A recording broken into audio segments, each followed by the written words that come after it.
Assessment is part of everyday life. Whether a person is an electrician, an accountant, or a store owner, assessment is a vital part of everything we do. Even a simple skill as tying up our own shoelaces requires assessment. Assessment generally comes in two strands. Firstly, in order to be able to improve, we need assessment to know how we are going, and this usually comes in the form of diagnostic and formative assessment. Secondly, assessment is used in order to be able to say that we have passed a certain benchmark, and this usually comes in the form of summative assessment. In regards to education, assessment is also a key factor. What is the purpose of education?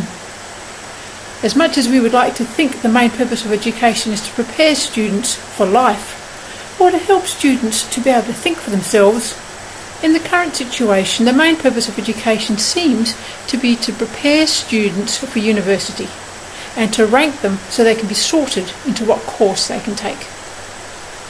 However, there's been much discussion in educational circles about the need to help students learn, not just to pass tests. Many educators want to raise the profile of formative assessment. As Black and William point out, firm evidence shows that formative assessment is an essential component of classroom work and that its developments can raise classroom achievements.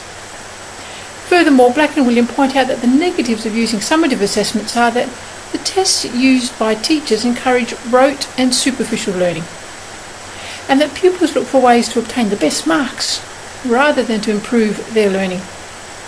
Wynne also states that assessments that are carried out frequently for the purpose of grading can have unwanted consequences for students' motivation for learning, self-esteem, effort, and achievement.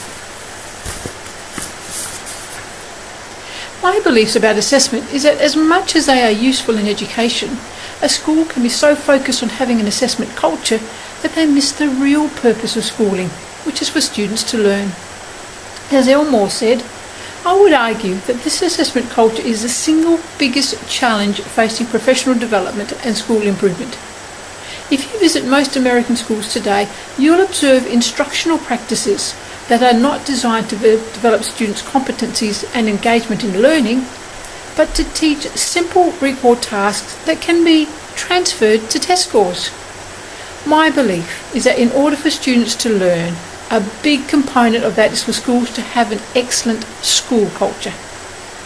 Phillips found that there was a connection between school culture and student achievement, and that school culture impacts on everything that happens in the school.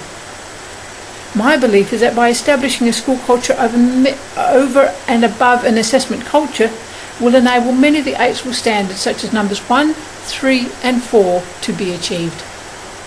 Thus, in my teaching practice, I will see that my main purpose in teaching is to promote a school culture where students will want to learn. As Richard said, don't try and control the learning experience, just let things happen. Guide and support people. As part of this classroom culture, I would still focus on assessment and in particular self-assessment because reflection is a necessary quality for lifelong learning. However, realistically, I know my theoretical perspectives would be difficult to implement.